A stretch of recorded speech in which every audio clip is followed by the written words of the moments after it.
আমি দুইটা মাহফিল করি না, একটা মাহফিলে করি, একটা মাহফিলে নি।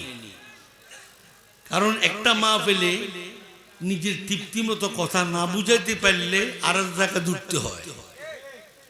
এই যে আমাদের টাকার লোক, একটা আলেমে ৩-৪টা মাহফিল নেয়, এখানে কদ্দুর, এখানে কদ্দুর, এখানে কদ্দুর। কি মাহফিল এগুলা? কিসের মাহফিল? রাগ করিয়েন না, মাপ চাই, সত্য কথা বলতে হয়।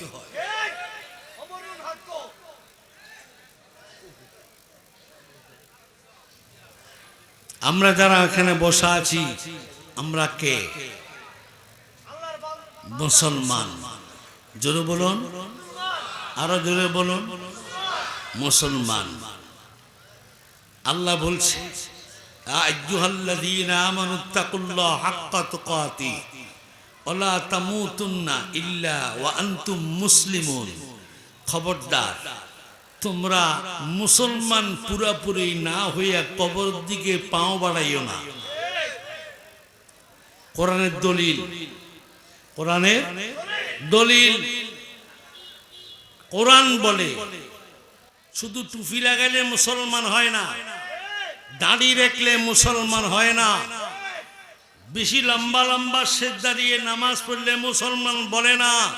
যদি আল্লাহর ভয় কলবে না থাকে তাকে মুসলমান বলা যাবে না। বল লম্বা লম্বা সেজদা দে, মুখে দাড়ি, মাথায় টুপি, হাতে তসবিহ, শতে 10 টাকা করি সুদ,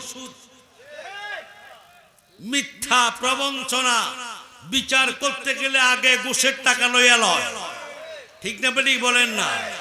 যত সেক্রেটারি, মসজিদ মাদ্রাসার ক্যাশিয়ার, সেক্রেটারি, সভাপতি যত আছে সব বেনামাজি, চরিত্রহীন, চোর চুট্টা, লম্পট আর সমাজের মাস্টার।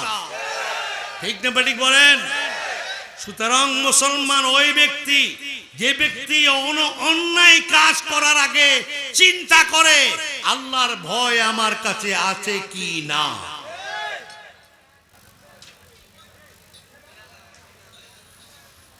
মুসলমান জাতি আল্লাহকে ওয়া আনতুমুল আ'লাউনা ইন কুনতুম মুমিনিন।